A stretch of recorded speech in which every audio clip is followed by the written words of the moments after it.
Hi guys! Nandito po kami ngayon guys sa SM Fairview sa Quezon City po guys. Ayan guys, sobrang daming tao lalo na guys sa food court. Pinagpipilahan ng tao guys. Saturday po ngayon guys. Actually, kahit hindi naman Saturday, Sunday, everyday talaga guys, madaming tao dito. Ayan, nakikita ninyo, madami ng lanterns. Ala! Kasi nga malapit na mag-Christmas. Ilang buwan na lang, magpapasko na.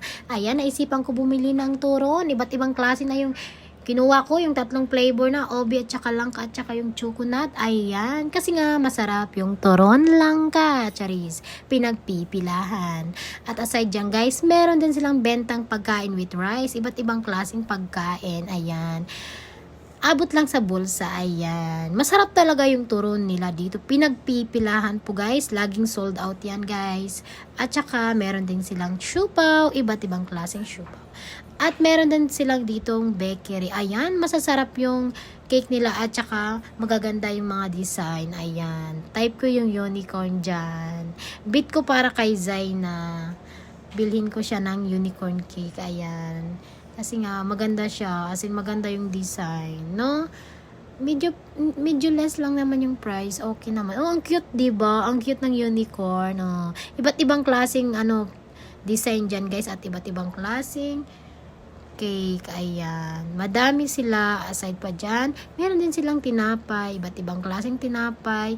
Sa itsura pa lang, guys, natatakam na ako. Masarap talaga, guys. Sa itsura pa lang, as in. Madami talagang tao dito as in. Kasi nga dalawa yung hypermarket nila dito. Kasi malawak yung SM to guys. Itong SM malawak. Dalawa kasi silang SM. Pinagdugtong guys.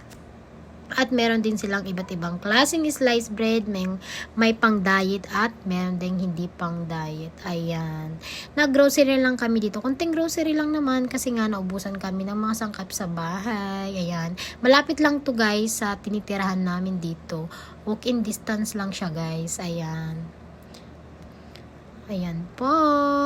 Tapos na po talaga kami dito nagbayad. Naghahanap-hanap lang kami dito ng kung ano. At habang naglalakad kami guys, kinakain ko na yung turon langka. Nilalandi ako ng turon langka na to. At napais pa ako, bumili ako ng Julie's bread. Ayan. Masarap din yung Julie's bread. Ito yung lagi kong binibili dati pa. Ayan. Mainit-init pa yan guys.